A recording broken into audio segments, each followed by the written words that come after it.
Good morning, guys. I hope you are all in good health, guys.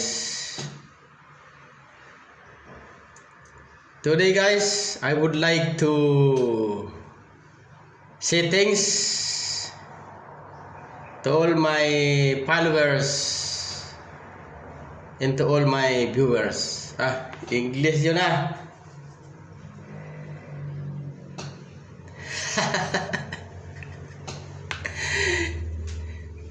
Pasensya guys, naka-English ako ngayong umaga guys.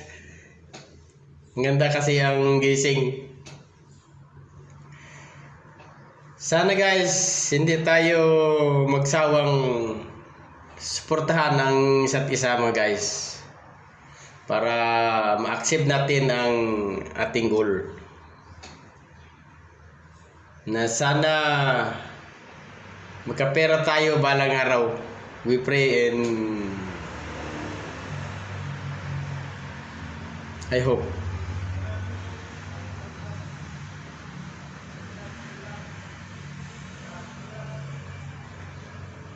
Yun lang guys, wala na akong ibang masasabi pa.